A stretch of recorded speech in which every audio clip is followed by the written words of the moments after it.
What's good? What's good? What is good, family? This is Raw Truth Media, giving you the raw content that you deservedly need. Peace and blessings, peace and love. Happy holidays to everyone that's listening.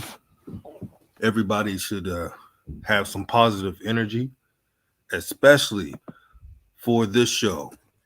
You see, if you look at my title, Signing Day Winners, Swac Football Recruiting. It is a W. I repeat, it is a W for HBCUs, especially the Swac. And I made a tweet. I said that Willie Simmons is out here recruiting like Thanos. He's getting enough talent to put together the remaining roster that they have right now. And if you know about FAMU, Jeremy Musa will be coming back next year. That's a big deal.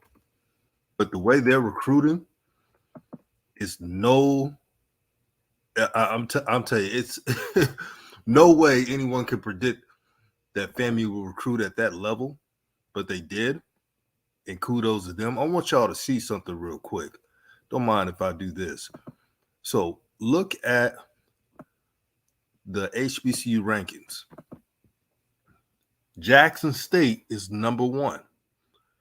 Now, here's the problem I have with this list. If you didn't know, there were some recruiting sites that took a 4-star away from one of their top receivers from Arkansas. And I noticed that. And Jackson State's supposed to have 2 4-stars. I repeat, Jackson State's supposed to have 2 4-stars, but it's okay. You know why it's okay? It's okay because when it's all said and done, when the players play on the field, that's all that should matter. When they get on the field and when they showcase their abilities, nothing else will matter. So whether it's Tristan Sion, the DB, or Isaiah Kendall, the receiver I'm talking about, that's 6'4", very athletic. He's number 4, meaning Isaiah Kendall, number 4 in Arkansas. How can you be the number 4 player in Arkansas and be a 3-star? Now, family, does that make sense? I repeat, how can you be a 4-star? No, how can you not be a 4-star when you're a top 5 player in your state? In Arkansas, they may not be Texas, Florida, Georgia talent, but it's in the South. Shout out to my dog, JJ the Mind. He said JSU signing class is slickly underrated, Raw. They're number 1. They're not even done. Not even done. Shout out to Jordan Haddon. He said, yo, what's up? Hey, I see your Rattlers, brother. I see your Rattlers, man. When y'all signed Jaquez Yant from Nebraska, man, this dude is a brick house as a running back. If you have not seen Jaquez Yant, man, I'm telling you, man, Jaquez Yant is going. I don't know how many yards he's gonna get, but he's gonna cause terror. I kid you not. Jaquez Yant is 6'2", 240 plus pounds, and has played against elite competition in the Big Ten. This is a Big Ten transfer that played in games. Now, he may not have had enough touches because, believe it or not, Nebraska had some really good running backs, even though they had a horrible year. But let me digress. In the SWAC, when you have a running back who's a bruiser that's 200, I know he's listed at 240, but I kid you not, Jaquez Yant looked like he 250. He looked like he 250 running around. But this is a celebration. I wanted to make this video because remember I made a regular video, not a stream, when I said that we in YouTube we got to be more consistent in showing love to all different teams.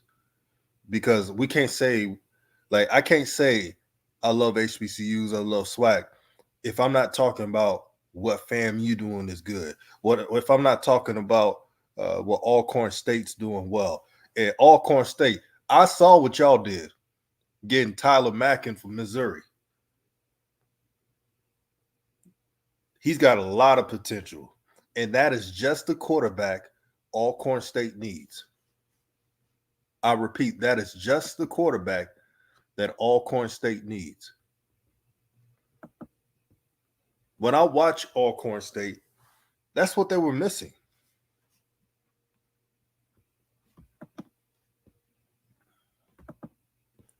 Jay Johnson said he was actually number 2. He said Jay Johnson, JJ Mon says the SWAC is trying to become the SEC of the FCS. And after the Celebration Bowl, what disappointed me, and I like in North Carolina Central, they deserve it, and no one is belittling anything. But when MEAC fans out of nowhere was dissing SWAC talent, it's all about matchups. Are we going to forget when Alabama State beat Howard, and Howard was the number 2 team in the MEAC? See, we can't do this like that. Well, what about last year when the SWAC had a winning record against the MEAC? No one talks about it. I sent the link in the bottom. I want anybody to come in and talk about the recruiting classes. You see the list right there. Amarion Blakes, that is a good get for Coach Fred McNair. Super athletic. Think he's an athlete, but he'll get on the field. Trust me. I know Fred McNair had to be puffing a cigar at the. Jay Johnson says JSU has 2 more 3-star quarterbacks to commit. I heard from Ken Clark from the 1400 Club. Man, hey, shout out to Ken Clark, man. One of the most positive dudes around. Him and Zoe, my guy Zoe, are. If you want information from JSU, you go to their channel because they're very accurate. Stand-up brothers. But let me read some more of these comments, man. This is a celebration, man. Let's hit the like button. Let's share this video throughout all social media platforms. I'm going to go down and talk about each team as much as possible. Grambling State.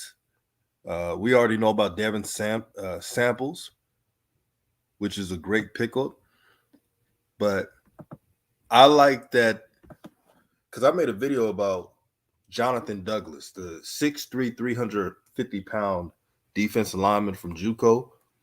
And what I'm seeing from Coach Hugh Jackson knows, and he watched the Celebration Bowl, you win with the trenches. We all know that Grambling State was young,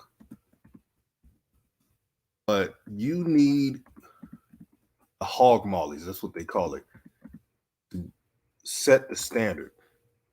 And especially in the SWAC, when you add in a talented running back like Devin Samples from Long Beach Poly, shout out to Poly, man. Shout out to the Bordeaux brothers. They're from there. And Derek Bordeaux as well, man. Shout out to you, his brother. If you're listening, hey, man, I see what y'all doing, man. But Devin Samples added to the running back group that they have now, and in an improved offensive line, this is going to be a scary good team. Caller, you on the line. Peace and blessings, my brother. Hey, this is Mr. Ford. Can you hear me? Yes. How you doing, my brother? Hey, how you doing? Great show tonight. I like what you're doing. Thank you. The first thing before I go on these teams, one of the things I want Dr. McClellan to get off his behind and make sure that these coaches are being paid, because we're hearing stuff about this starvation wages that some of these coaches are getting. This is ridiculous. Because I keep saying, and I keep telling people over and over, the SWAC is getting a kid that has pro potential. But what we don't have is we don't have quality championship type coaching. And then when I hear the kind of salaries they talking about, this is ridiculous. And that has Dr. McClellan has got to address that. We cannot have the SWAC is a Division I conference. You play FCS football. Why are position coaches making $40,000 a year? Like I said on the show last night, that's starvation wages. But I just got to get that off my chest. I just want everybody to know that we got to do better by these coaches. Listen. Somebody was telling me about they was talking about what a head coach made for the football team. Listen, I know classroom teachers who make more than that. That's ridiculous. That makes no sense at all.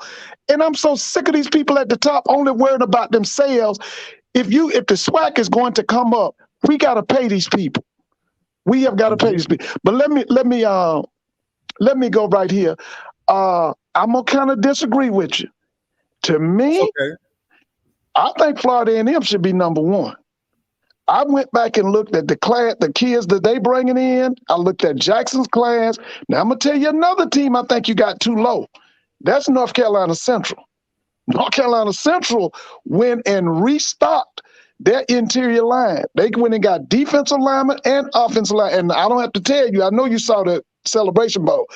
That offensive line that North Carolina Central had in the Celebration Bowl last week, that's the best offensive line I saw all year in HBCU football. That is the best offensive line I saw all year. Now, with Grambling, which is my school, I'm a graduate of Grambling, I really want us to go get an offense coordinator. I want Hugh just to be the head coach. And I want John Simons to go back to being the wide receiver coach. And I need for us to go get we need a offense coordinator. And it would be a major difference for us. Now, I know they're not listed on here, but I know they're gonna go and get some talent. That's Alabama State. I know that they're not. Are they listed? Alabama State is listed at the bottom 9th. And I want to let you know, Mr. Ford, you're spot on.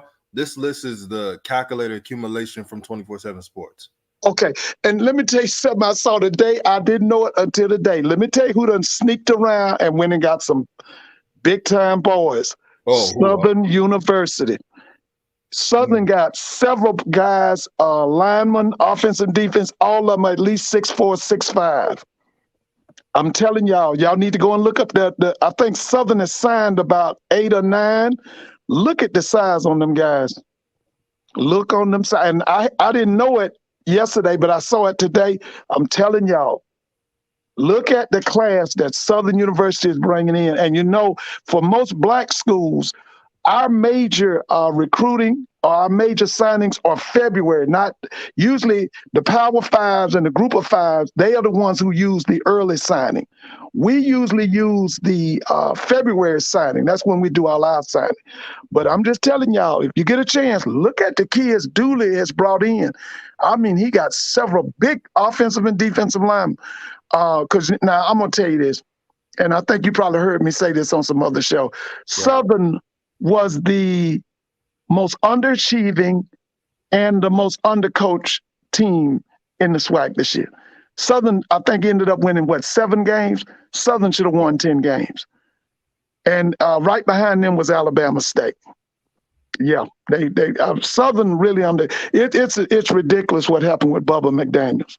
That is ridiculous. I still say that somebody needs to be called on the carpet for the fact that he sit on the bench and languished on that bench the whole year. Then you bring him off the bench in the SWAC championship game and he almost produced 400 yards of offense. That don't make no sense. Now, did you want to say something? I'm sorry, because I can tell. No. You're saying some great things. I want to talk about also, man. I've been excited about this. Prairie View A&M getting Caleb Johnson. I know they need to get the quarterback position right. Right. That is a match made in heaven. Yes, it is. PV is returning a lot of their graduate online. Mr. Ford, can you elaborate? That's right. The only thing, listen, Prairie View to me, I'm going to give him another year. I think they got the same problem that Alabama State has, and that's offensive coordination. Mm-hmm. I'm going to be honest with you. They could be put in that category. See, here's the thing about Prairie View. First of all, Prairie View is in the state of Texas. It's 28 million people in the state of Texas. Texas has more black people than any other state in the nation. They got over 4 million blacks. There's no reason that Prairie View shouldn't be the number 1 or the number 2 team in the SWAC.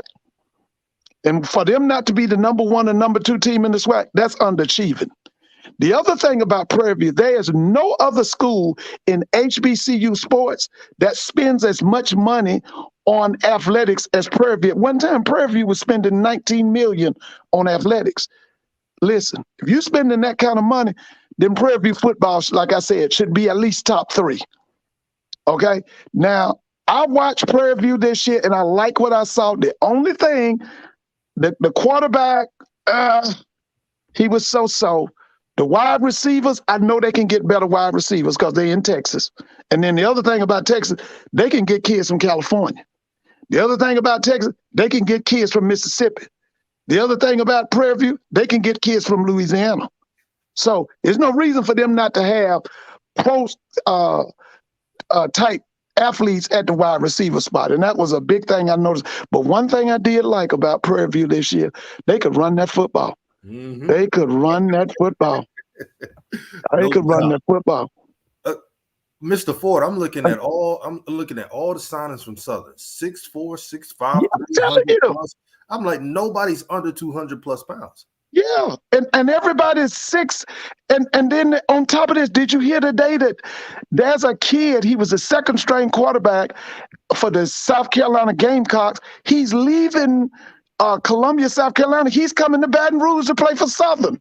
Did you hear about that? No, I didn't hear about that. Yeah, and this kid's like 6'4", 6'5", about 225 or 230. He's a quarterback. The only reason he didn't start is because they went and got Spencer Ratliff. Remember the kid that was at Oklahoma? Yes. Okay, Spencer left Oklahoma and went to South Carolina, right? Yes. The kid that's coming to Southern was his backup.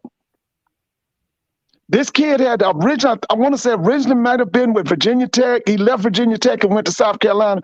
This kid is on his way to Southern University. Wow. Yes, he is. He's on his way. That's all they need. But besides the play calling, Mr. Ford, I've heard you talked about this on other shows. Right. About Dooley. And I thank him what he did for PV. Yeah. He hires a lot of his homies and friends. Yes, he does. That never goes well. What do you think about that? Well, see, here's the thing. And we got to give Dion credit for that. See, Dion exposed all of this nepotism, this inbreeding. See, the SWAC is beyond that now. We are getting a kid who has pro potential, but we don't have the offensive and defensive coordinators and the position coaches to develop them for the NFL. Okay? That's the problem down at Southern right now. Okay? Listen, when they made Dooley the head coach at Southern, no one was as happy as I am. Dooley actually started off as a wide receiver at Grambling. Okay? He's associated with Southern because he worked for Pete Richardson for so many years. But I thought this year, like I said earlier, I thought that Southern was the most underachieving and the most undercoached team in the SWAC. And that mess they pulled at that SWAC championship, you let this McCray kid get you in the hole 20-some points. Then you bring this Bubba McDaniels in. This kid produces altogether almost 400 yards of offense, throwing and running. And then I'm sitting at my house saying, why this kid hadn't played all year? What is this all about? But see, listen, I know some of them, now like people always tell me, well, most of them people you know down in Southern, they dead. Well, some of them are, but some of them still there. Let me tell you something. I know what they're going to do at Southern now. Because see, Southern is kind of like Grambling. You got some individuals that are behind the scenes that you don't know. They're going to call Roman Banks and let him know this is not acceptable. And I'm going to tell you, they're going to get that thing straightened out. They're going to get it straightened out. Now, here's the thing about Southern people. They will pay you and pay you well, but they will also fire you and fire you quickly. That's Southern University. Okay, so Dooley got to get it together now.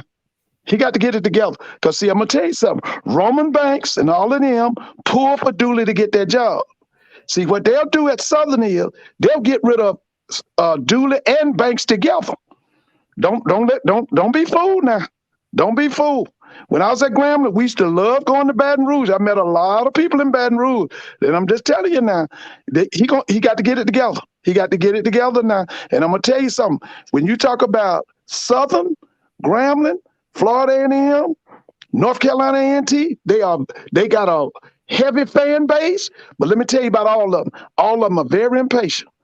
They ain't about you talking about it's gonna take me 5 years to build. No, they don't do that now. They don't. I'm telling you, I know these people. They don't do that. You got to win. You got to come on in, and that's what I'm saying now. Dooley got to get it together. Dooley had the second best personnel in the Swac this year, and then you win what? Didn't Dooley win 7? How many games he won? 7? 7 games. You won 7 games, and then I think you was playing some Division II schools. You got to do better than that now. Now, see what he need to do, and I don't have to tell him this. I need him to remind him this is the school right here, Southern University, that gave you Arnett Mumford. See, if you go back and study history, Eddie Robinson couldn't do nothing with Arnett Mumford. Nothing. He couldn't do. Go back and. Mr. Ford, he gonna come back on, man. That was some gems right there. That was some gems. When he gets back on, he gets back on.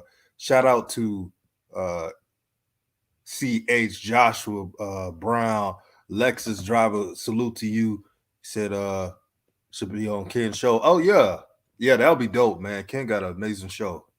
Y'all make sure y'all subscribe to Tiger Talk with the 1400 Club, and also subscribe to Ken Clark 1400, man. They always go on nighttime, so late night. Let me see. But you know who had an underrated class? You see that number 5 right there, Morgan State. No one's talking about this, man. Morgan State has signed a really good class, and they got a lot of beef on that interior, O-line and D line. Man, they are doing a good job. They're my sleeper MEAC team next season. Yeah. Hey, appreciate that, man. Appreciate that. I'm glad you guys love the show. And this is a celebration for all HBCUs. I gave you guys a promise that I'm going to uplift as much HBCUs as possible. I just got to get the information down on most schools, but I always do the research. If I don't know anything, then I'll ask questions, and that's a part of learning. That's a part of gaining knowledge, man. A lot of people, I'm telling you, man, don't know everything, and that's okay. But yeah, I like what Morgan State is doing. Let me know what you think. I'm gonna ask Mr. Ford. Mr. Ford, I'm glad you're back because I gotta ask you this. What you think about Morgan State? I'm impressed. Listen, they on their way back. This guy Damon Wilson is awesome. That's a good move. Now, see, one thing the people need to realize: there's a settlement that was for Morgan. It was a $500 million settlement for Morgan State, Coppin State, Bowie State, and Morgan State. I think it was 4 schools involved. Maryland Eastern Shore, that's who I'm leaving out. Well, one of the things that Morgan has said, number one, they're going to start a new medical school on the campus of Morgan State. The second thing is, I believe that they're getting ready to pump some money into that program. They got the right person. This guy, Damon Wilson, did a great job at Bowie State. And listen, in 2 to 3 years, Morgan State will be in the Celebration Bowl. Because let me tell you something. Now, the difference between the SWAC and the MEAC, other than the on-the-field stuff, it's administrative wise. See, they got a lady, Miss Sandra Steele and them, they don't do anything. All they do is sit around and talk about the Celebration Bowl all year. Whereas in the SWAC, they got Dr. Charles McClellan, okay? And that's a big difference, okay? This man is doing things. Can you hear me? Yeah, I can hear you. Okay, he's innovative. He's bringing in new contracts. He's doing all this stuff. They administrative wise, as far as the commission, see, for almost 20 years, they had no movement as their commissioner. Dr. Dennis Thomas did nothing but take pictures. He loved photo ops. Okay, but that's the major difference between the MEAC and the Swac administrative wise, is that in the Swac, Dr. McClellan and his crew they doing it. They working. But this guy, you talking about Damon Wilson? See, Damon Wilson is an outstanding coach. I keep telling people, I think that Trey Oliver has let everybody know he wants to be the top coach in HBCU football. Oh, yeah. I'm just going to be honest with you. And Mr. Ford, I know they're recruiting is number 8, but it's just looking at the film and some of the players they signed. Oh yeah, one of those classes where in a couple years, just like the one you saw in the Celebration Bowl, right? Right. You fast forward a couple years, you're like, wait a minute, how were they bottom 10? Yeah, because see, Oliver is a disciple of Rod Broadway. See, in HBCU football, Rod Broadway is one of the greatest of all time. Rod Broadway won national championships at 3 different black schools. He won a national championship at North Carolina Central. He won a national championship at North Carolina A&T, and he won a national championship at Grambling. This is one of his disciples. He learned from Rod Broadway. And I keep telling people now, don't be surprised in next year's Celebration Bowl for the MEAC. Once again, it's North Carolina Central. Don't be surprised. Yeah, I have them. I know it's early, but I have them winning the MEAC. Number 2, I have Morgan State. Yeah. And look at, I had to kudos of Morgan State for signing this brother, Christopher Boyd. 6'5", 300, I repeat, 360 pounds. This is how you win in the trenches. There you go. Man. Joan Horst, you're absolutely correct. Matter of fact, when Rod Broadway was at the University of Florida with Steve Spurrier, guess who else was on that staff? Ooh. You remember Jay Hobson? Oh, anybody remember that name? Uh-huh. They were all on the staff together. They were all on that staff. Matter of fact, in the first Celebration Bowl, it was Jay Hobson was the head coach at Alcorn. Broadway was the head coach at North Carolina A&T. That's the first Celebration Bowl.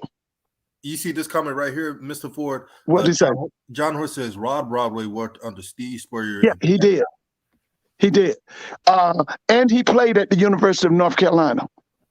He actually, listen, you guys can go back and look it up. The show is called Black College Live. It's hosted by Tiffany Green and Jay Walker. Okay, on the show from the Dome, that I think they record the show either Thursday or Friday. Go back and look at what Rod Broadway said about the game. He basically prophesied what was going to happen in the game. He prophesied. He told you, just if you get a chance, go to YouTube and put in Black College Live. You want the one where the show comes from the Celebration Bowl.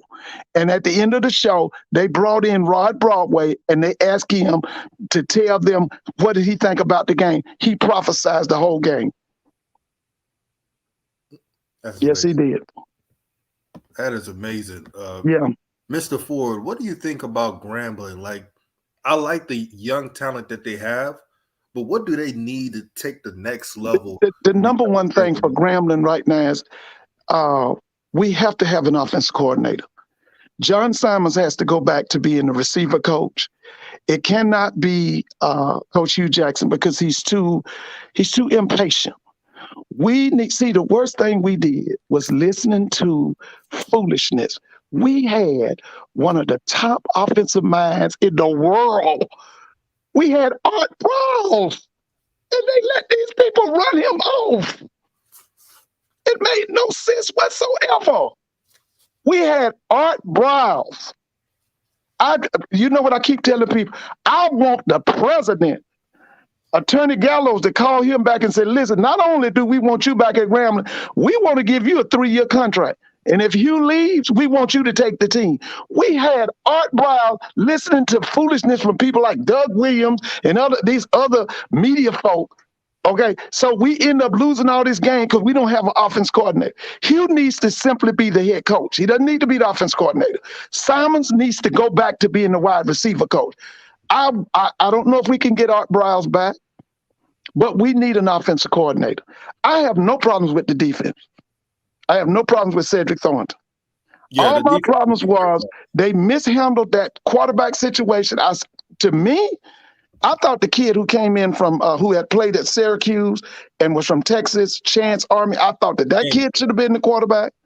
I thought that the kid that they settled on at the end of Calvez, I thought Calvez should have been redshirted because he was not ready. Okay, so the main thing that Grambling needs right now, we need an offensive coordinator, and we need an offensive coordinator, not somebody to come and learn. We need an offensive coordinator. His resume says championship. He's already won championships. Because you know that crew I told you about that's impatient? The Grambling people are impatient too. Well, I mean, you know why? Because they had the greatest coach, you know. This man won over 400 wins. Okay, so they ain't got no tolerance for losing. Not at all. And I want to ask you this, Mr. Ford, about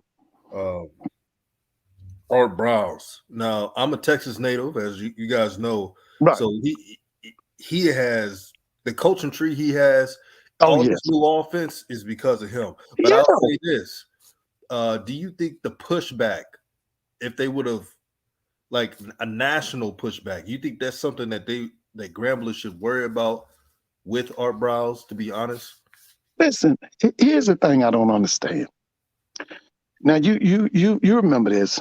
In the scriptures it says, "He that is without sin, let him cast the first stone." What are they talking about? The same people that's pushing back on him, let me tell you something, they've done all kind of stuff too. Don't even be fooled.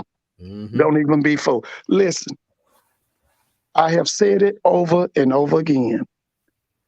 We have pro potential athletes coming into the Swac at all the institutions. Our biggest problem is that we don't have quality championship coaching.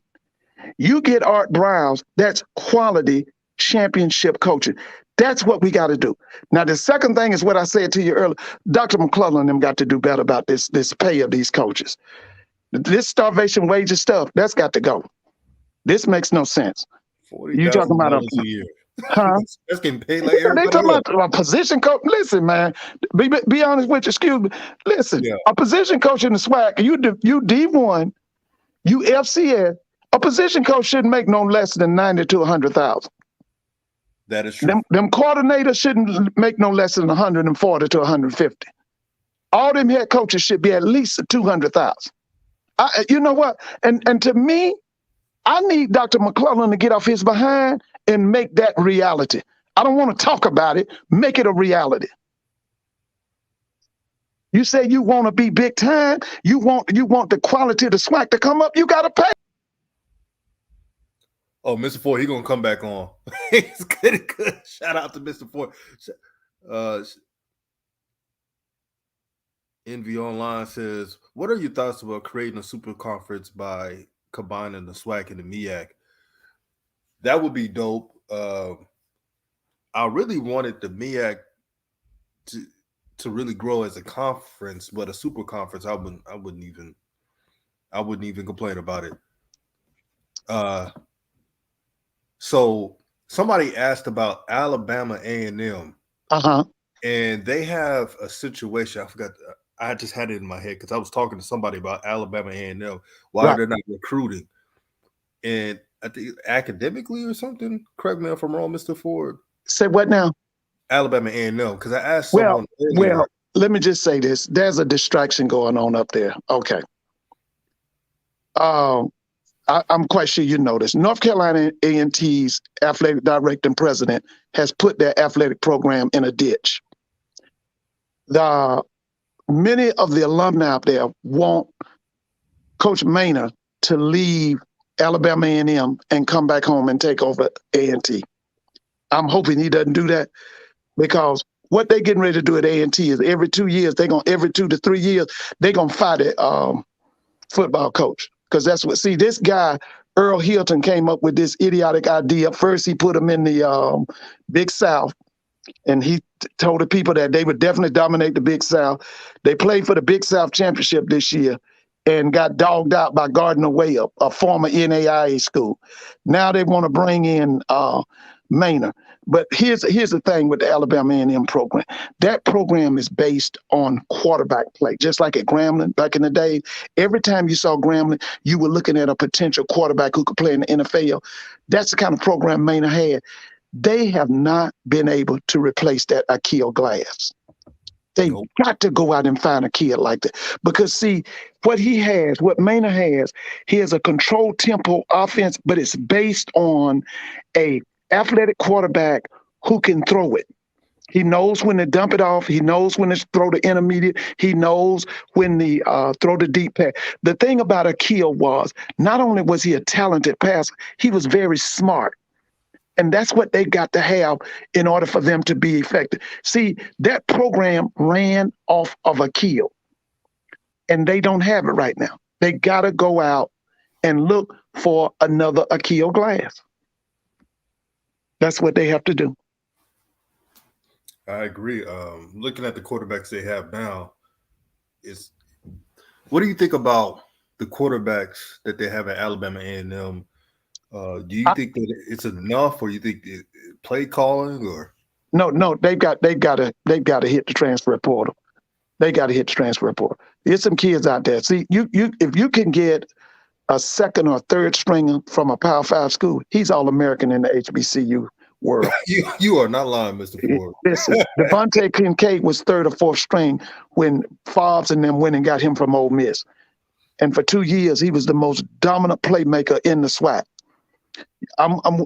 You're gonna see it. This kid that's coming from the University of South Carolina that's going down to Southern. Remember, he's second string. He's gonna turn Southern out.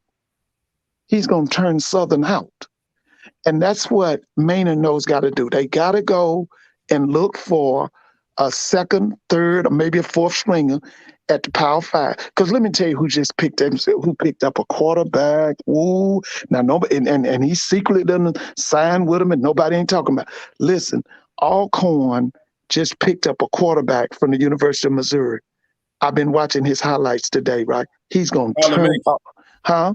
Tyler Macon, Missouri. He's going to turn Alcorn out. He is the missing piece of the puzzle. Now, the other thing is, and they say that Coach McNair doesn't want to deal with it, he needs an offensive coordinator. And to be honest with you, he really needs an offensive line coach. He hadn't had either since, remember, he's going to come back. Mr. Ford going to come back. When he comes back, I got to say, shout out to TC Taylor Gang. Play for TC. For being doubted on his recruiting trail. And again, this ain't my ranking. This is 24/7's on 3 recruiting. They have Jackson State as the #1 recruiting class. I repeat, they have Jackson State the #1 recruiting class. And this is amazing. All TC Taylor did was put his head down and worked. Hey, Mr. Ford, man. Yeah. I'm tired, man. This must be YouTube because you are cooking, and every time you cooking, it just out. Yeah, I know. I wanted to ask you about TC Taylor, what he is doing in his first job, where people doubted him and said that he wouldn't recruit talented players. I'm really impressed. Listen, we were so happy he got that job. See, I met TC years ago in Durham, North Carolina. My sister worked at North Carolina Central. I met him and Jerry Mack. Jerry is now the running back coach at University of Tennessee. He and TC were actually what they did when they got to North Carolina Central. Buddy Pugh had a stranglehold on the MEAC. Nobody could do nothing with South Carolina State. Those two men helped break that stranglehold. And I've always pulled for TC. I thought TC should have been hired last year at one of the Swac schools. But I'm so happy for him. Now, the only thing I keep telling everybody is this. TC has to hire a quality staff. If he hires a quality staff, Jackson will continue to dominate the Swac. Okay, can you hear me? Mm-hmm. We can hear you. Yeah, they will continue to dominate the SWAC, but he has to hire. Now, I'm hearing some things. I don't know if they're credible. We're hearing that there's a possibility he's going to bring somebody from Liberty as offense coordinator. We're hearing that Jeff Weeks might be the defense coordinator. If that is fact, I have no problem with that. I love that. But the main thing that TC has to do, he can't do like Dooley, which is go and get all your homeboys and your neighborhood boys. You've got to go get quality people on your staff. Iron sharpens iron. If you want to continue to dominate, then you got to go get quality championship coaches. But I am so happy that TC has taken over his school. Can you Amazing. hear? Yeah. Yeah, man. I want to see hard workers win, and TC's a hard worker. You didn't Yes, see he him is. all over Yes, the he is. videos or nothing. He just kept it about business and pulled it off. And this is the first phase of signing day. So he's still going to recruit talent. We got HBCU Overdrive, Doc Holiday in the building. How you doing, my brother? Man, I'm good. I'm Hey, good. Just Doc, getting off of what's work. going on? What's going on, Mr. Ford? Hey. Man, I'm trying to get out this cold weather. That hawk out there. Man, it's 20 degrees out here in Austin, brother. Oh, yeah. It's like 12 degrees here in Dallas. And you know what? Listen, one of the things I've said over and over, we got to have a potential champion between Texas Southern and Prairie View. Because just look at it. Like I said earlier, the state of Texas has 28 million residents. The state of Texas has more black people in that state than any other state in America. There are over 4 million black people in the state of Texas.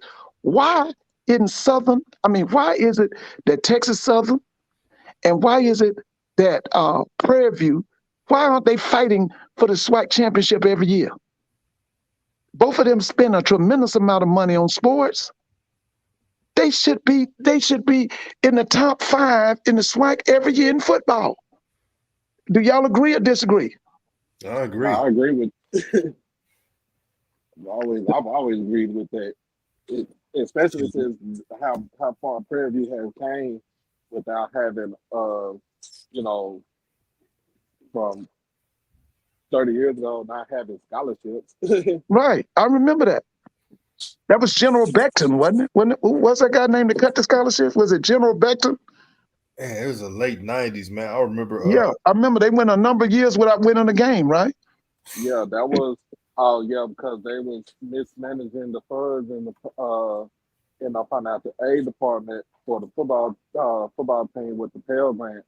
It's kind of Right. like the same thing that you heard about what happened with what was that? University of Miami. Right. University Well, of Miami got it. let me ask both of you a question, and I want to really hear what you got to say. If both of you were to take over the AD jobs at Texas Southern and Prairie View, tell me the things that you would do to improve those football programs. Let's start with you, Doc. Tell me if you would AD at Texas Southern, what would you do?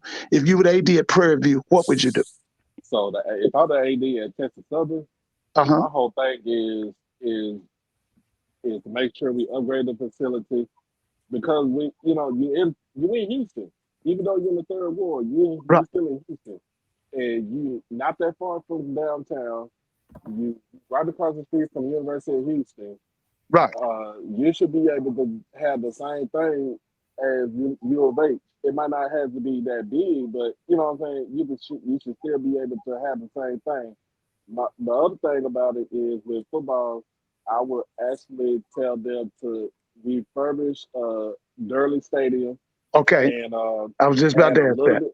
Add a little bit more seating in it in the stadium, and then you should be fine. Like you said, move the games back on campus, and then also make sure that you if it's a big game, move it to the Lions Stadium, or Right. or you can use the soccer field right over at Houston Dynamo. Okay. Now, if I'm Prairie View, Prairie View, I'm not doing anything. I'm not messing with nothing because they pretty much got they pretty much got all the athletic facilities up to par.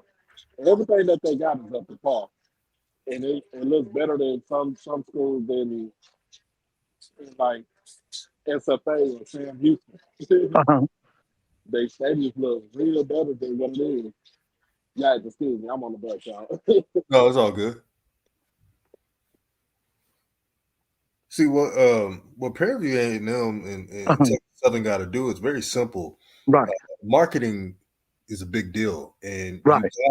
you gotta title it as a classic. Whatever name they come up with, make sure it's eye catching. We're people of when we see something and it draws our interest, then we support. Right. Like the Orange Blossom Classic, that's something that people support because Orange Blossom, historical significance, Jackson State FAMU, the banners are on point. See, that's what you got to do. No matter if the games are Reliant or the soccer field they got down there in H-Town, market, if you can market this well, you can draw up some big dollars. There's a lot of people that support Prairie View A&M, especially Texas Southern, a lot of alumni there. My family, half of them went to PV, half of them to Texas Southern. They will garner support if they market this right. This another question for both of you. Yes. And you got to pick one. I'll start with you once again, yes. Doc. If you if you were forced to pick between McKinney, Coach McKinney, and Coach Bubba McDowell, who would you pick? I'll pick Bubba McDowell. Okay, Raw Truth, who would you pick? Oh, Bubba McDowell, and he's not perfect, but Bubba McDowell, at least I'm seeing the type of football you can win with Bubba. Okay, McDowell. Right. Okay. Yeah, the thing about Prairie View though, and I've seen somebody said it too, and I forgot. Most of the fans at Prairie View are unappreciative because they don't understand. Like older fans still feel like they are back in the '90s where they lose every game, and then the new fans is like you show it to them, but some else has to go along with the football game in order for them to come out. You got a 15,000 seat stadium, then you for every home game, you should be able to sell that thing out all the time. And you know, everybody, like I said, Prairie View only gives up for 3 games: Labor Day Classic, State Fair Classic, Homecoming. That's the only 3 games they get up for. Okay. Doc, real quick. Let me say this. Shout out to Mr. Campbell, man. Thank you for tuning in. But Mr. Bro George, this is not a pro Colorado channel, my brother. Now, all is welcome, but I'm just letting you know. So if you want to go to the Mighty Morphin Primettes, you can go to those channels, but stop the buffoonery. Sorry, I had to address that. Right. Here's a great question. Who will be the first? He said, DJ, will an HBCU compete or beat a PWI next year? Good question. Well, I know North Carolina Central took out, New Hampshire? Who did they beat this past year? They beat New Hampshire. Top 25. And Jackson took out Campbell, right? Yeah. So that's nothing new. Yep, North Carolina A&T took out Campbell too. So I see for next season, because I feel like with Jackson State, Texas, when they play Texas State next season, Texas State is in a rebuilding mode. They just got a new coach, G.J. Kinney, that came from Incarnate Word. So he's trying to rebuild. He might try to reload, but he's trying to rebuild. They haven't been that great as far as when it comes to football. So I can see a win right there. I just saw Mr. Campbell said Alcorn beat a PWI. I think they beat McNeese State. They beat McNeese. Yeah. Now, let me pose this question. What would force Prairie View or Texas Southern to join the Southland Conference? Why would they even entertain them? I don't think they'll entertain it unless something drastic, like if a couple of Swac Blue Bloods went to the FBS. That's the only way I can see that ever happening. So I don't see that happening. Or if they they cutting a check so big that it's too difficult to turn down. But I just don't see it happening, especially right now. If Prairie View, I don't see Prairie View going because Prairie View is the only charter member left in the Swac.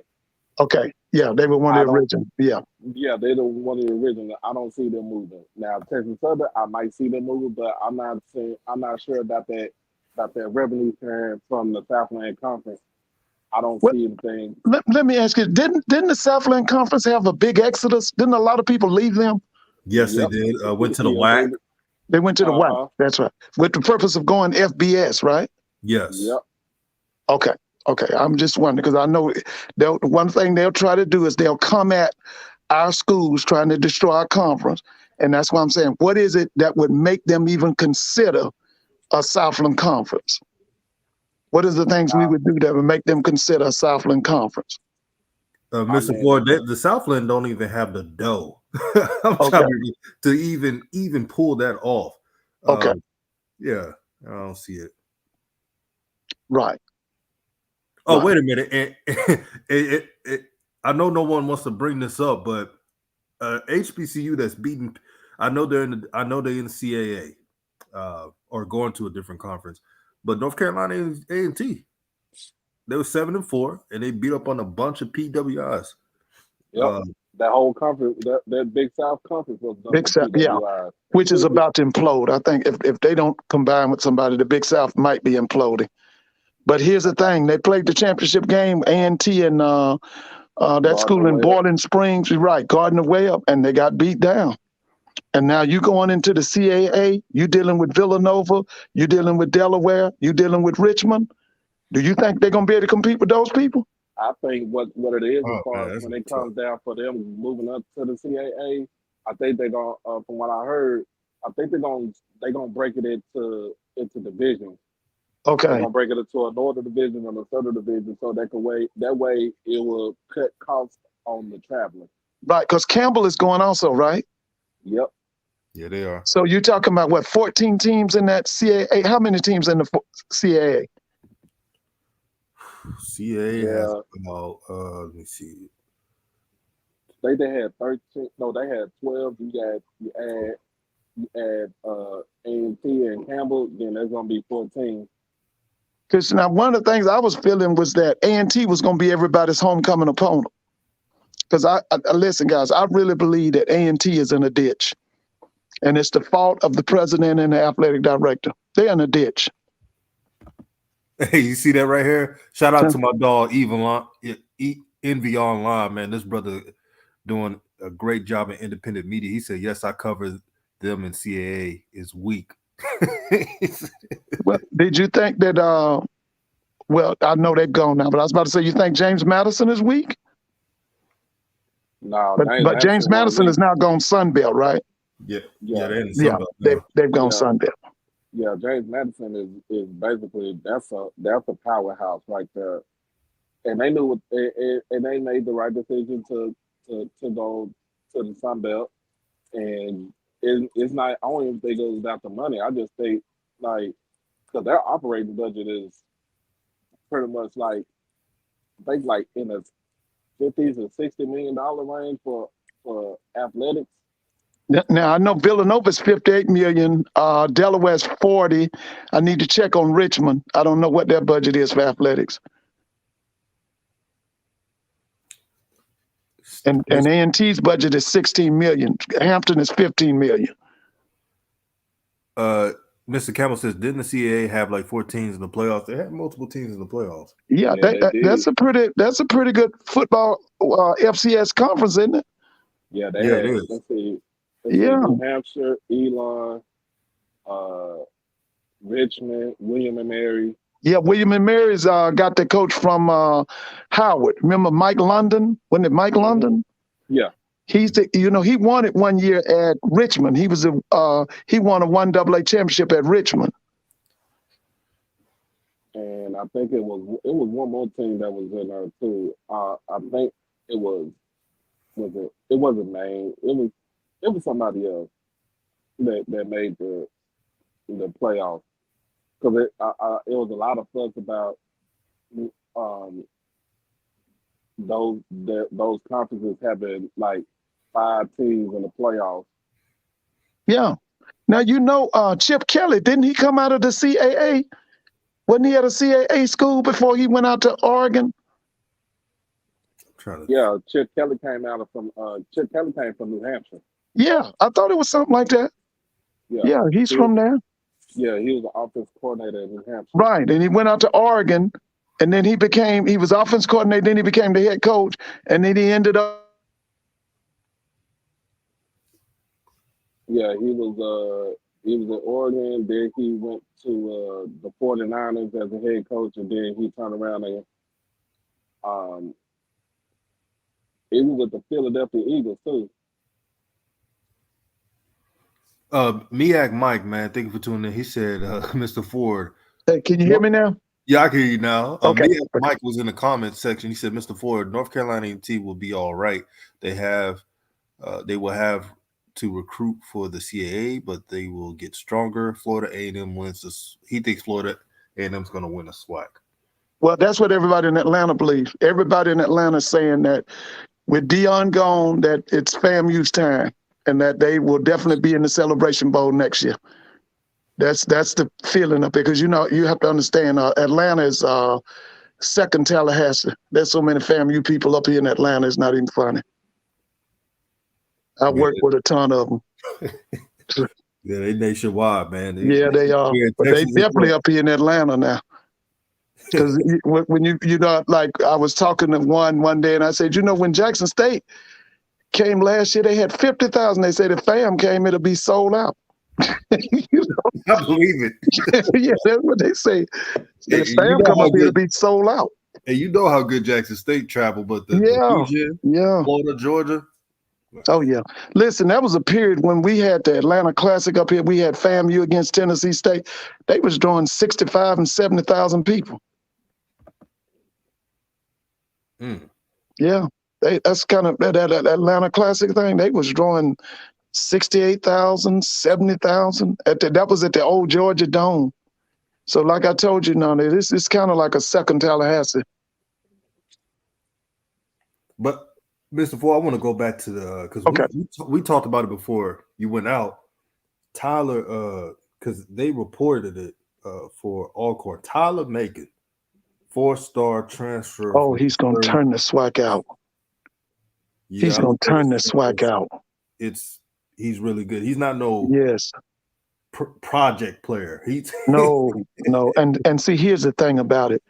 His head coach is Fred McNair. Man, he's one of the best coaches in the SWAC. He don't want no attention. He's not a loudmouth, but that team represents him. He's hard. I mean, he loves the grind. That guy might be the reason they win that SWAC West next year. You go and get a 4-star, from the University of Missouri. That's SEC.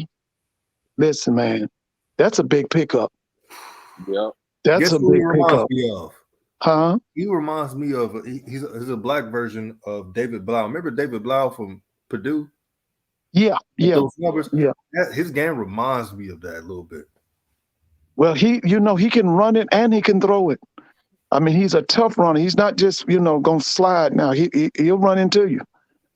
This is a major pickup. When I saw this and I spent the day looking at his highlights, this guy's gonna turn the SWAC out. He's going to be a difference maker. He's a playmaker. Like Dion used to say, he's a dog. Oh, Mr. Ford, we found out, you already heard about Pine Bluff getting a new head coach, right? Yeah, is it Hampton? Yeah, Alonzo Hampton. Right. Now, here's the thing. Somebody was asking me about that today, and I told them this. If you're in Arkansas or you're in Oklahoma, what you do, if you want a football player, you go to Texas. So they're saying, he can't recruit. No. If you at Arkansas Pine Bluff, the majority of your players need to come from Texas. Because let me say this, Texas, the state of Florida, the state of California got enough athletes for everybody in the country. So if you at Pine Bluff, you go to Texas and he'll be back. every time Mr. Ford cooking, man. They just I don't know what time. Pine Bluff, they do need to recruit Texas. They need to recruit the Memphis area. So that's the reason why they got the Southern Heritage classes, so they can get that area. They just need to get back to Southern Arkansas, Yeah. Northern Louisiana. I'm sorry. You got No, got you the good, Delta, Mr. Ford. you got the Delta in Mississippi, and then yes, you got Oklahoma. You can get Oklahoma too with Tulsa, around that area right there. Um, I'm and telling you, basically East Texas. if Pine Bluff can recruit, if they have people in the coaching staff that have ties with Texas, Hey, that's it. That's the answer to the problem right there. Listen, I remember Chuck Fairbanks, he was at Oklahoma. All his players was from Texas. I remember Barry Switzer, he was always in Texas. That's why he got Billy Sims. Okay. Bob Stoops, remember Adrian Peterson? He was from Texas. So if you at Pine Bluff, like you said, pave that street to Texas. Go to Texas. Get the kids you need in Texas. It's enough. Listen, it's enough athletes in Texas for everybody. That's why I say all the time. They say that there are 500 Division I players that come out of the city of Houston every year. You gonna tell me Texas Southern can't get 15 or 20 of them? man. They should be able to get at least 15. That's your backyard right there. That's what I'm saying. What's the problem? Why isn't Prairie View one of the top 3 teams in the Swac? They used to be. Well, because when they had Dooley go get the folks from Louisiana, South Louisiana. So Prairie View need to go back. They need to go back to the stomping grounds, East Texas, Dallas, Fort Worth, and I would say Austin and San Antonio, and Houston. They need to go. That's where they need to go. Like you have to go back. You have to recruit back in your state. Well, listen, I'm gonna say this about Coach Dooley and his Prairie View stint. He was 20-17. That's mediocre. Let me tell you something. That ain't gonna work down there on that bluff. No, that ain't gonna work in Baton Rouge. I'm gonna tell you right now. And the only reason he got away with that 20-17 down there is because Dr. Simmons didn't care nothing about sports. That's the only reason he got away with that. But now, let me just say this. That ain't going to work down there in the capital of Louisiana. It ain't going to work. Yeah, they love their football, man. I'm telling you. I was at the Boombox Classic talking with the Southern fans, and, man, they are fully invested in their team. Yes, they are. It's not even funny. They're very aware too. Let me tell you something. I look at the list of greatest college coaches in the history of NCAA football. You got Eddie Robinson on that list. You got Jay Gates on that list. You got W.C. Gordon on that list. You got Billy Nix on that list. You got Arnett Mumford. See, a lot of people think that Arnett Mumford is just the name of that stadium, but you need to go back and study him. This is a man, they said every year, when he was living in Baton Rouge, guess the people that would come to his house? One, Bear Bryant. At the time, Bear Bryant was at Texas A&M. Another one was Frank Broyles. His wife said that what they would do, they would take the dining room table and turn it into a football field. The other thing he would do every summer, he would take his assistants to Berea, I think it was Berea, Ohio. And when he was in Berea, he was there with Paul Brown. And he was, whatever they were doing with the Cleveland Browns, he would bring it back to Southern. Okay? There are still people on this earth who witnessed the greatness of Arnett Mumford. That's why I'm saying, now you underachieved this year down at Southern. Those kids were undercoached. It ain't gonna work now. It ain't gonna work.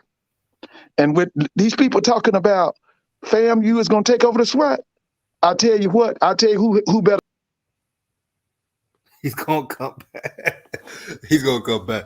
Let me read this. MEAC Mike says people said the same thing about Demetrius Davis, Javon past Jalen Jones. I don't trust any quarterback moving down from the Power 5.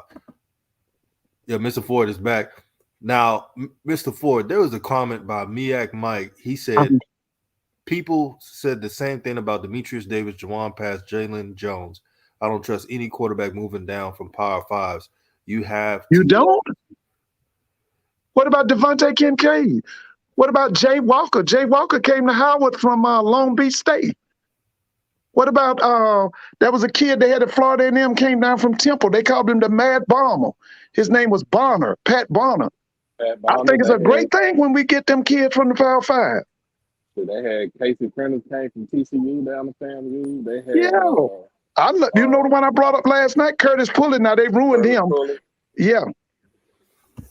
And as for Demetrius Davis, all he needs is a new offensive coordinator. That's all he needs. That's all he needs. I've seen what he did in the state championship games. Also, it's all about fit too. Now for Jawan Pass, Jalen Jones, those are different quarterbacks than what Alcorn got from Taylor Mackin, which is a pocket passer. But Tyler Mack is a true pocket passer. So he's different than the quarterbacks you mentioned. But as for Demetrius Davis, he needs offensive coordinator bad. He needs listen, you know what I told him? I told him this. I said, go back and get his high school playbook. Because it was listen, nobody wants to admit it, but the team that played Jackson State the best this year was Alabama State. It was like a heavyweight fight for a half.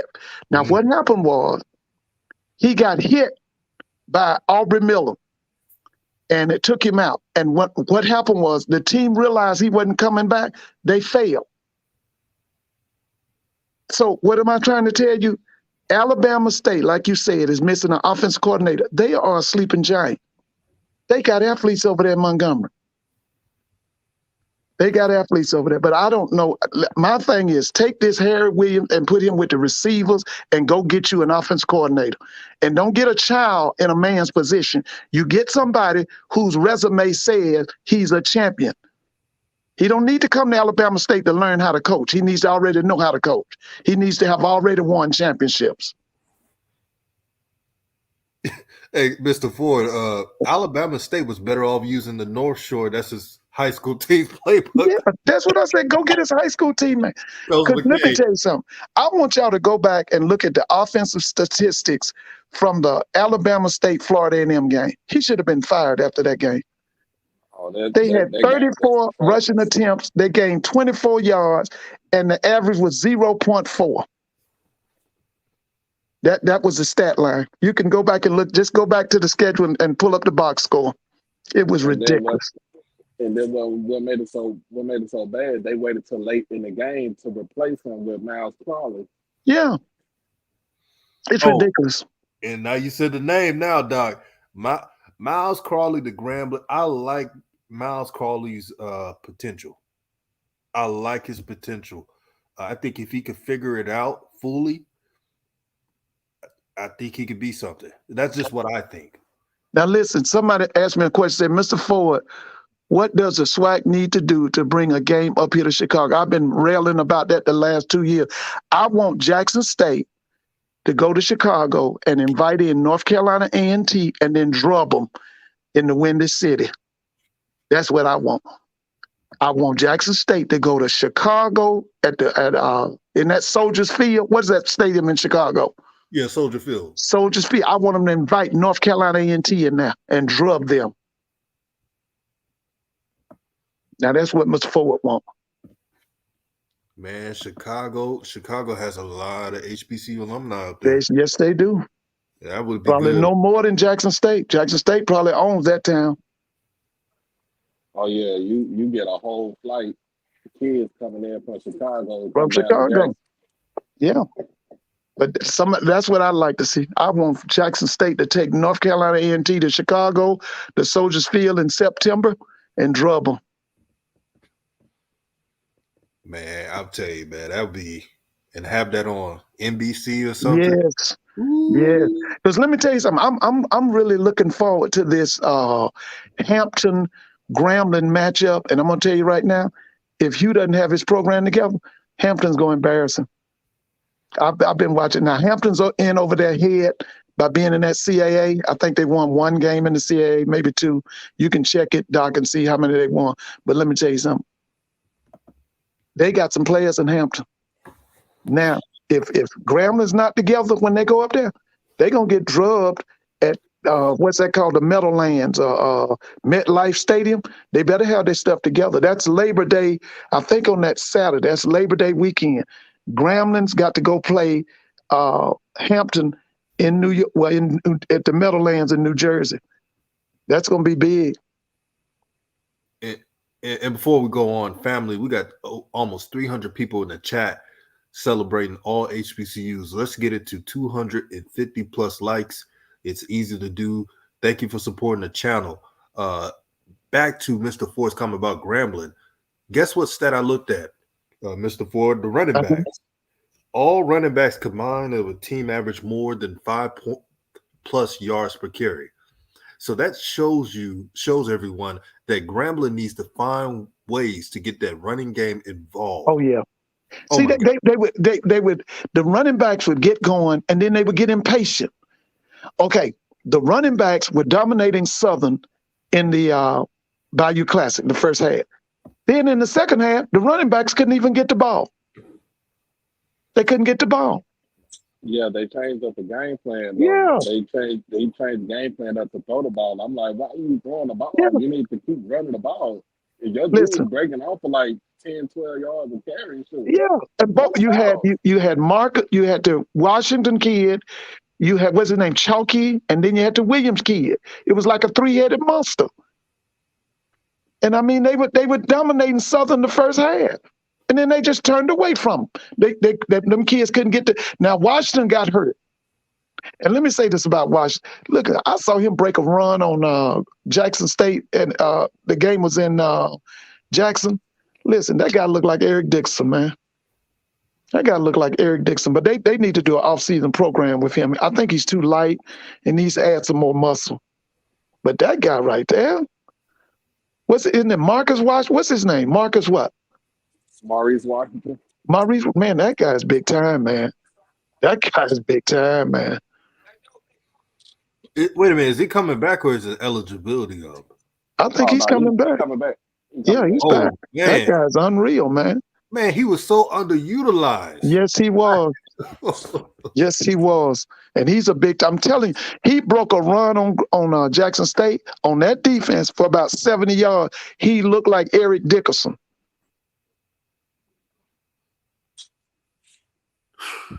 I'll tell you right now, Grambling fans, if you heard it first, if Maurice Washington, if he's utilized 30% more.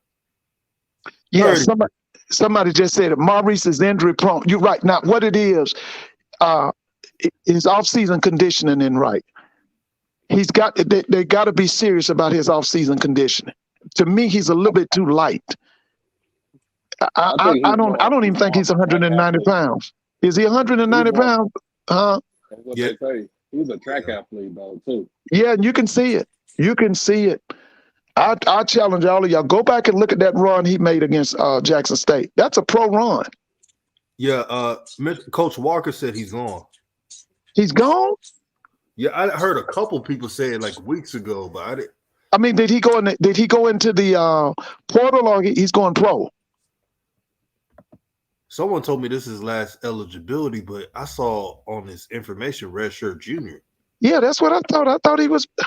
He probably going pro. Hey, Doc, you know you need to check on that. You know you need to check on that.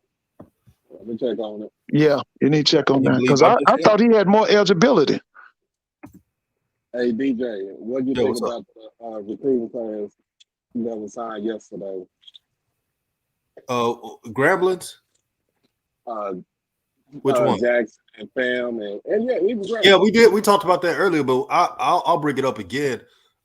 We actually mentioned the names as well, but what I like most is, especially from, I'm gonna start with other teams, and because we know Jackson State did an excellent job. Southern, they stocked up on the trenches.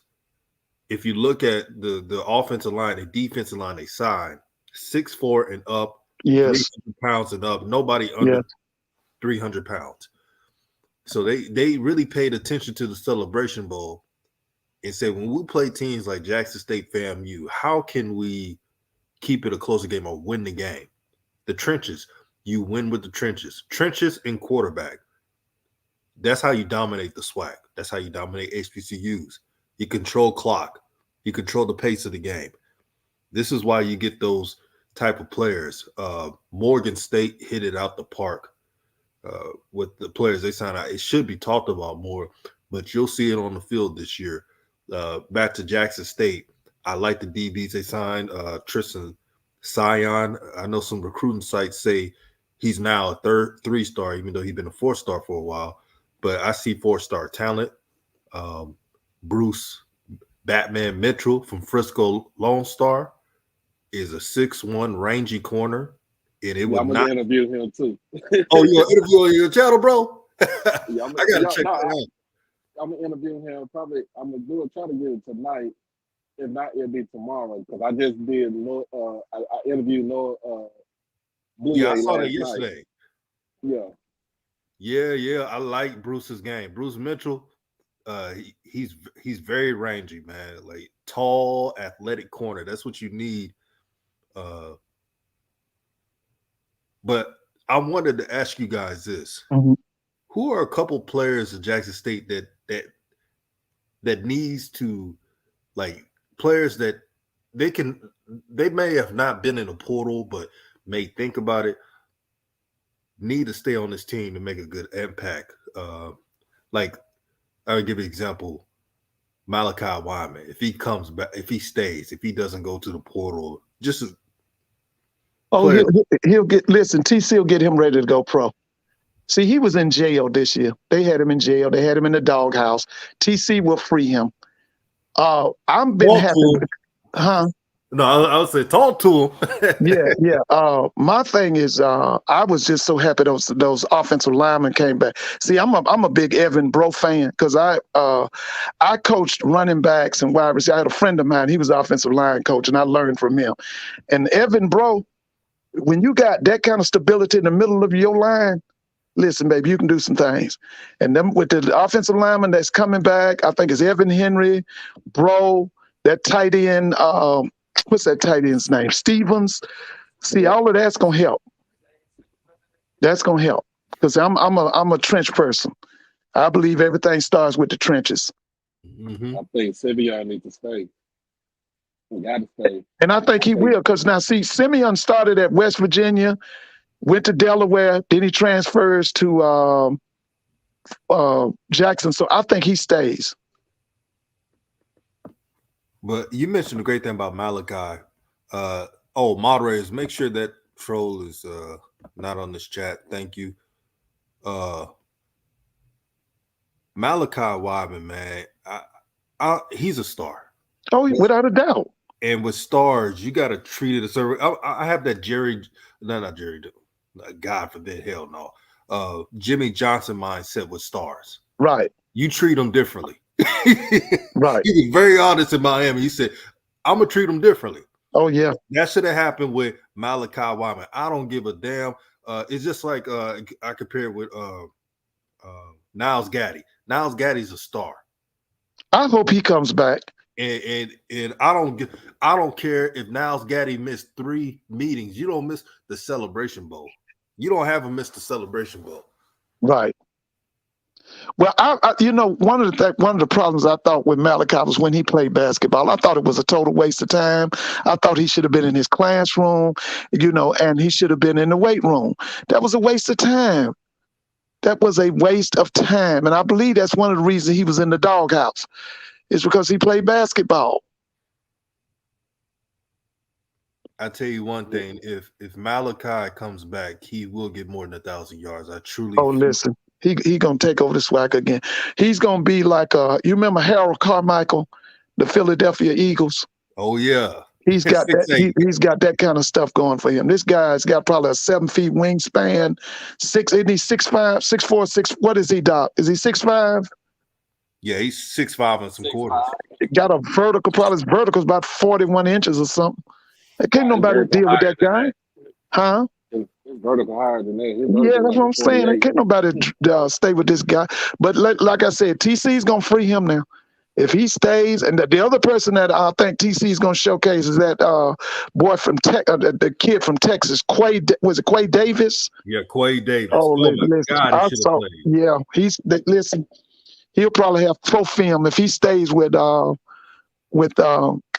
Jackson. He'll probably have pro films.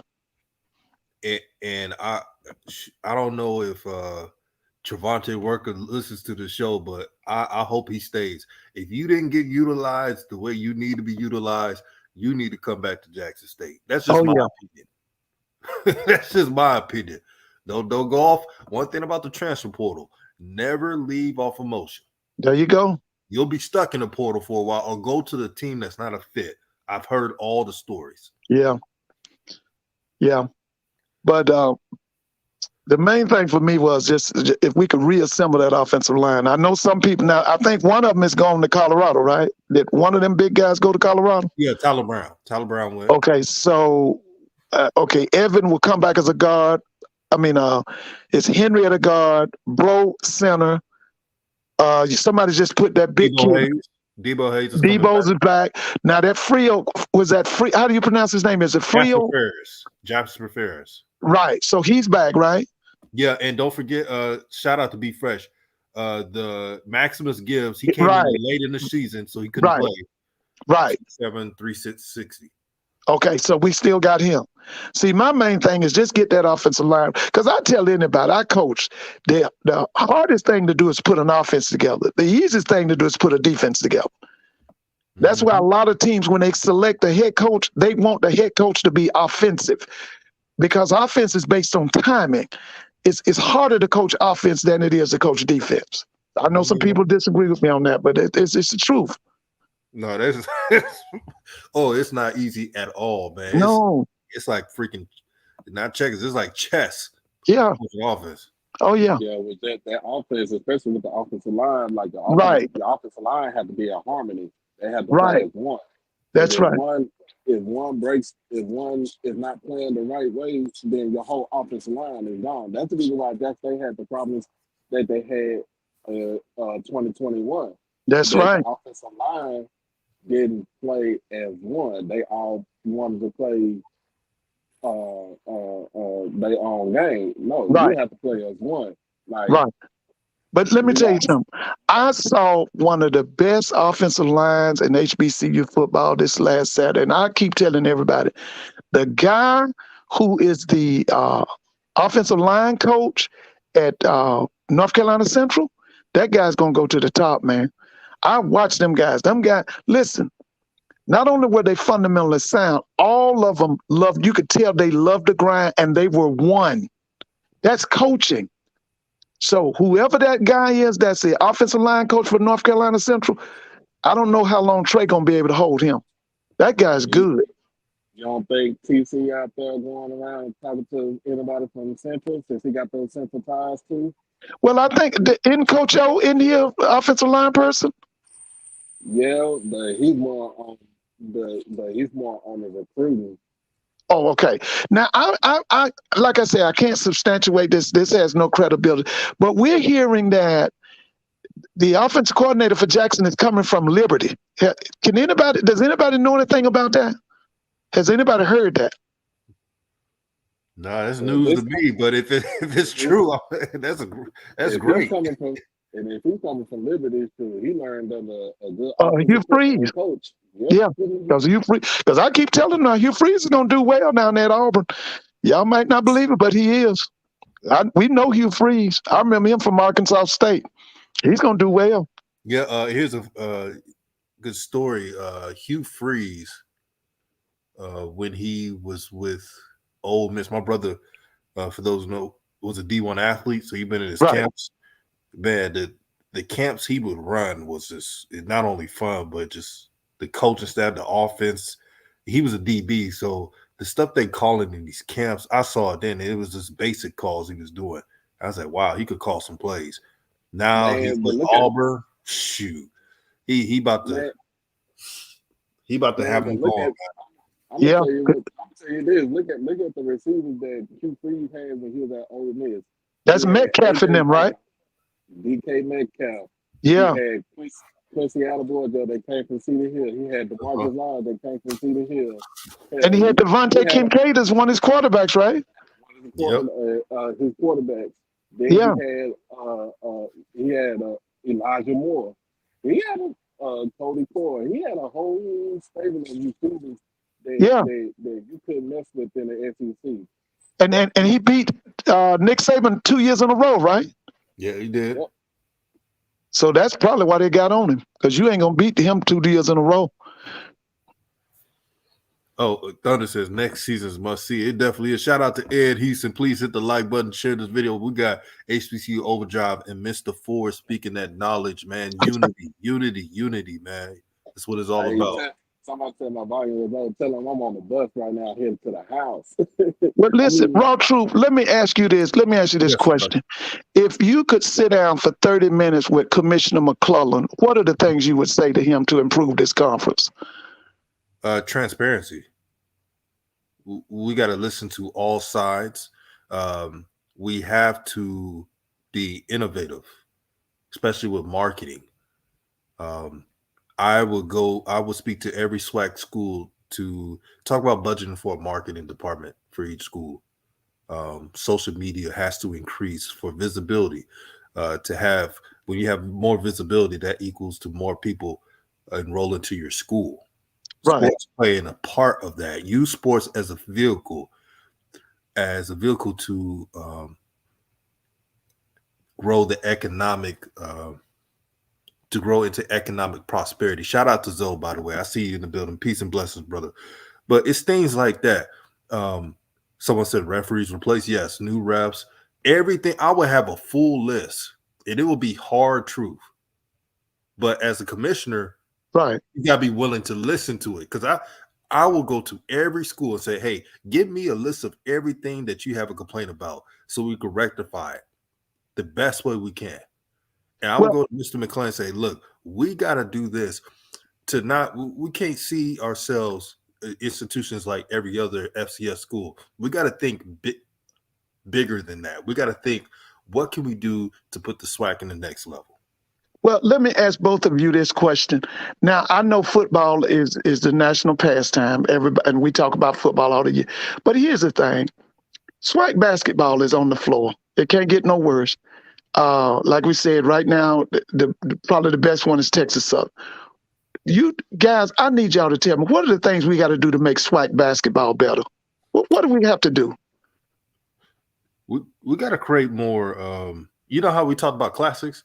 We got to be more creative in doing that for basketball. Instead of, give an example. Jackson State has the toughest non-conference schedule I've ever seen. They're playing nothing but ranked teams. And has Jackson State played a home game yet? No. That's unbelievable. Right. That's crippling basketball in a SWAC. We have to be creative. That's almost the same logic that Texas Southern does. Texas Southern be on the road for like 10, 12 games straight. But if you really think about it, once they get into conference play, they beat everybody up in conference play when it comes to basketball.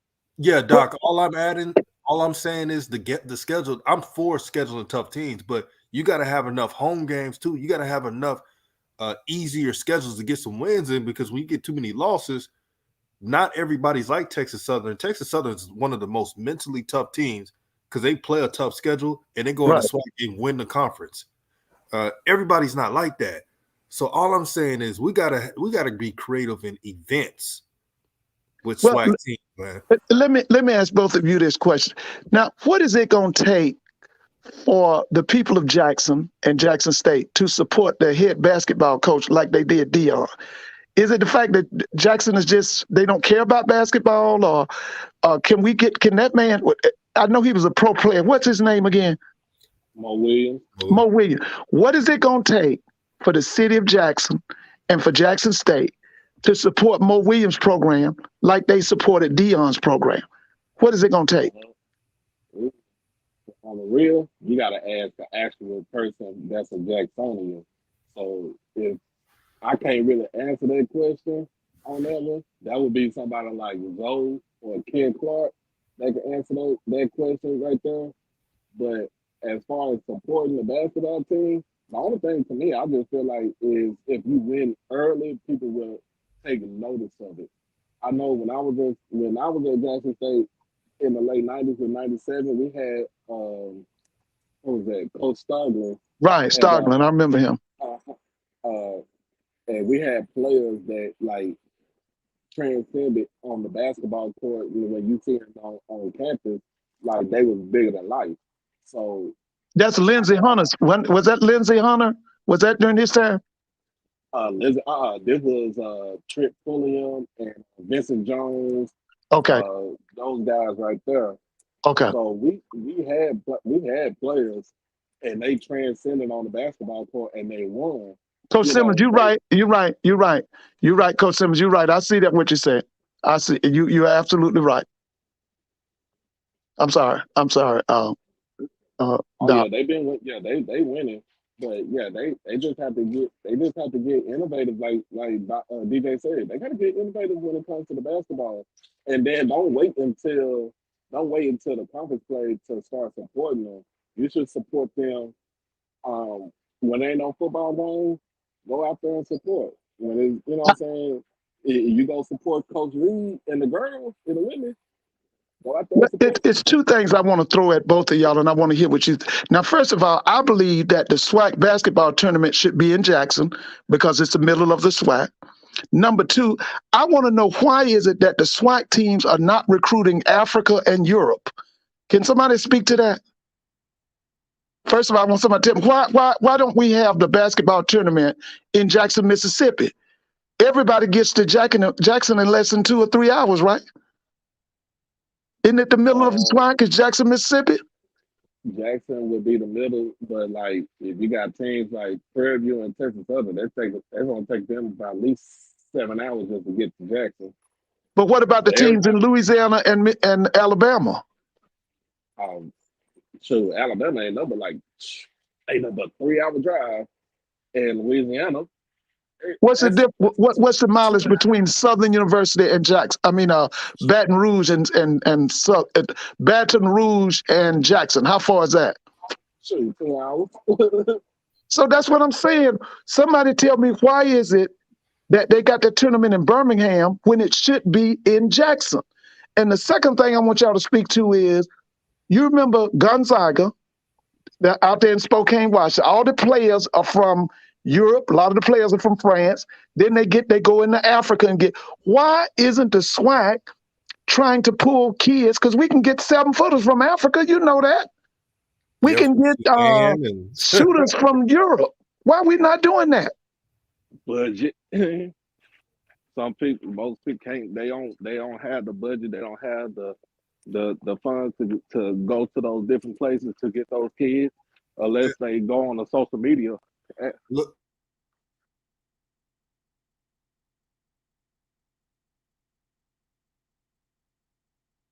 Can you hear me?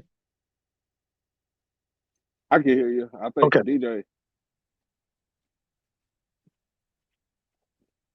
But yeah, when it comes to that, yeah, you gotta. It's a budget thing right there.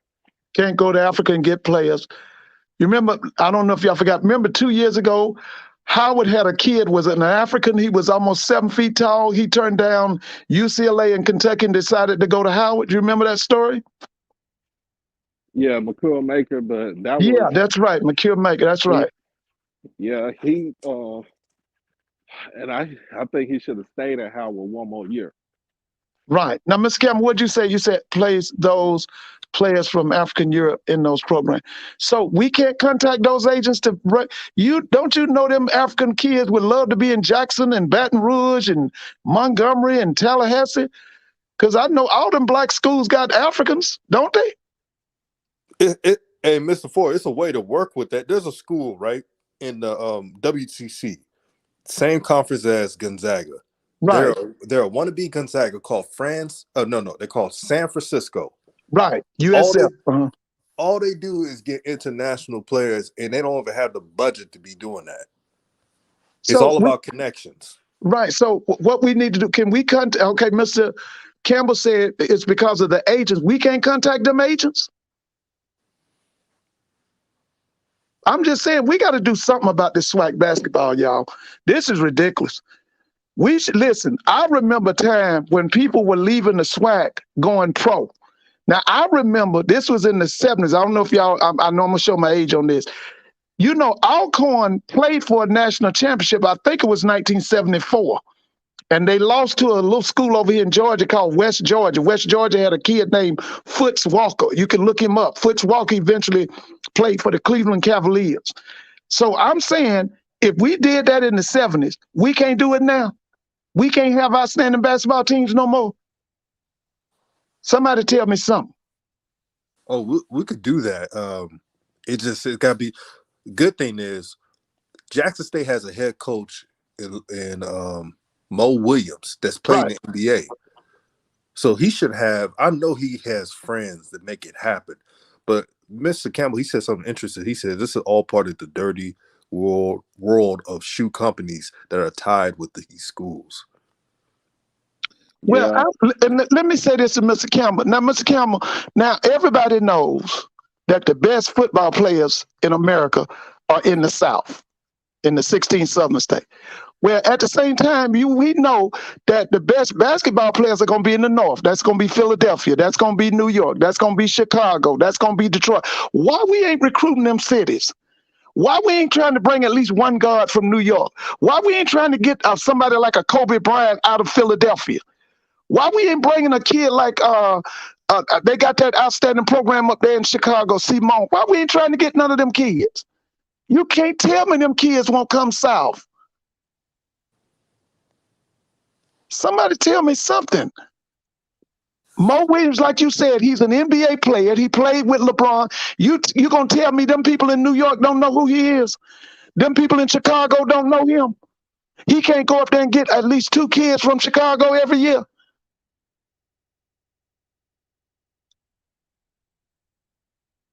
Can you hear me? Yeah, I can hear you. I can hear you, Mr. Ford. Yeah. So I'm just saying, if we got the best football players in the South, that's agreed upon. You talking about football, Mississippi, Alabama, Texas, Louisiana, Florida. Okay, we know that that's the best football. Okay, but when we're talking about basketball, we know that it's in them cities, Philadelphia, New York, New Jersey, Chicago, Detroit, St. Louis. Why we can't go up there and get some of them kids?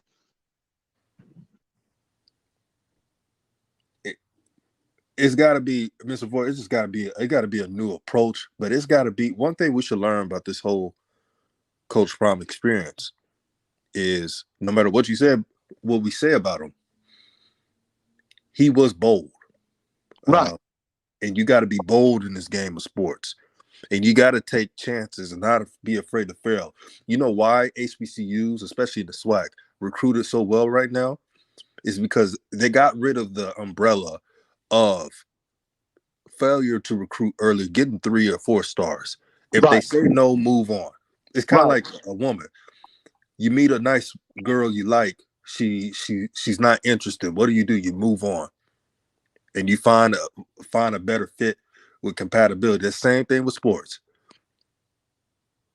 You got to handle rejection and move on and find the talent that's out there. But you must not give up. Well, let me ask you this. When I was at Grambling, they had a coach at Jackson State. His name was Coach Epps. He had one of the best track teams in America. Why did Jackson State give up on track? Somebody tell me that.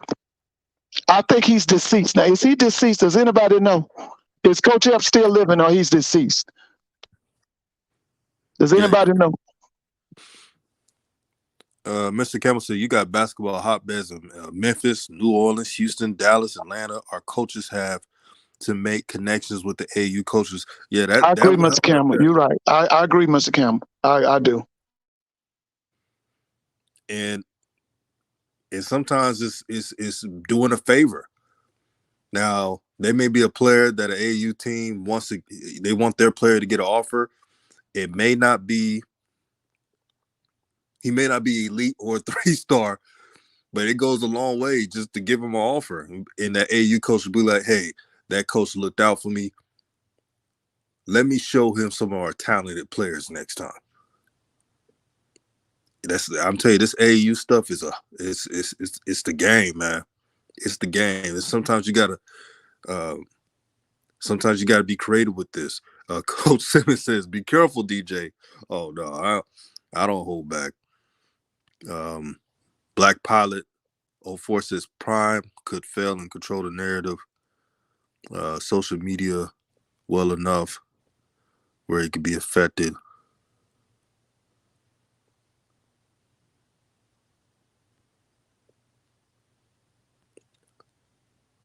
Israel Carey says Mo only started coaching his team over the summer.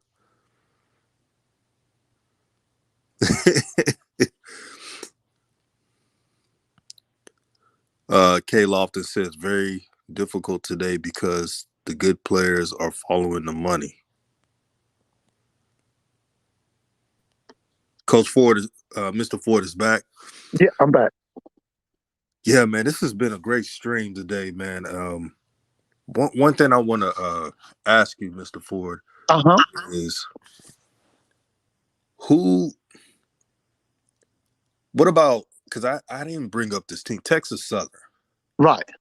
We talked about the coaching, who's better. We agree that Bubble is, but Texas Southern is returning 58, correct me if I'm wrong, 58 juniors. Right. They return Andrew Body. Right. What do they need to do to go to the next level? I've said all along with them having, because he put a lot of emphasis on recruiting high school, I want him to recruit Porter people for his seven, for his front seven. Because, you know, when I was in high school, we always believed that the front seven was the most important on that defense, because we had freshmen one year at the corners who could just run with people, and we won 9 games. And so what I would like for Coach McKinney to do is restock using the portal or using junior colleges, restock his front seven on the defense, restock that offensive line, build depth on that offensive line. Because I'm going to just tell you, I don't think Texas Southern's that far away. Now, I thought that they blew that last game of the season, which would have put them in the Swac championship. They blew that game to Alabama A&M, and I put it on youth. They couldn't close it out. But if you go and get some older players, now don't get them bad apples like Alabama A&M got some bad apples last year, which I still say Maynard's got to get rid of some of them kids he got. Some of them kids were bad apples. But you go and get some of those Power 5 kids in the portal, bring them to Texas Southern, especially in that front seven, defensive linemen, linebackers, and offensive line, build depth on that offensive line with veteran players. I think that'll put them over the top. Now, that's just me. I have a comment from the Blue Bloods. Shout out to his to the Blue Bloods and subscribe to his channel if you haven't. He said, "I'm telling you now, Andrew Body won't start over Jace Wilson." This is the kid from Furman, right? Yes. Oh, now let me tell you this. This kid can really throw it too. I saw him. I saw his films today. That kid can throw it. But I'm waiting to see if because now he's been in that program, what, 2 years? Yeah, how long has Andrew Body's been in that program? 2 years, right? Yeah, 2 years. Oh, we will see. We'll see. We'll see. And Jace Wilson, he from the crib, man. He went to May Creek out here, man, up outside. Yeah, he can throw that football too. He can throw that football. But what if that happens, Coach? What if do you think Andrew Body moves on to a different school? Or? Yeah, definitely. There are a lot of people who would love to have Andrew Body. Can you imagine if Andrew Body was at Southern? Oh, and you know, for a while, that was the talk up here that he was going to leave and go to Southern. I didn't know what was that. For some reason, a lot of people believe that he was going to pack up and go to Southern. Shout out to Miss Angie Body. He said, "What you say, Blue?" I like Andrew Body's game. I think do too. He had to do so much for Texas Southern. I don't think people realize that a lot of when you look at Shadir, and there's nothing against Shadir. Shadir's a talented player, can process the offense, has a high IQ. Everything. Yes, he does. But what Jackson State did for him was make sure that he had all the talent surrounding him to be successful. And Andrew Body at Texas Southern, he had to carry them. Yeah. But see, here's the thing. If that Texas Southern program was a perennial power and Prairie View was a perennial power, that makes the SWAC so much better. That makes the SWAC so much stronger. We need those Texas SWAC schools to have championship potential. That's what we need.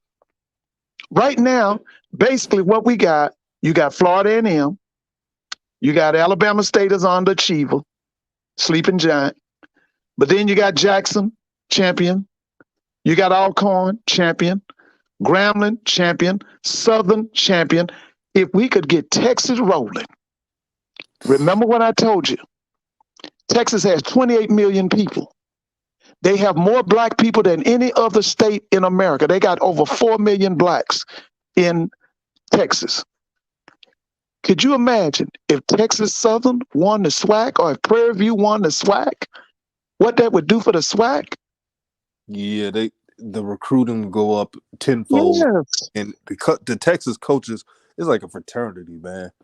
They have the power to sway talented kids to go to a certain school.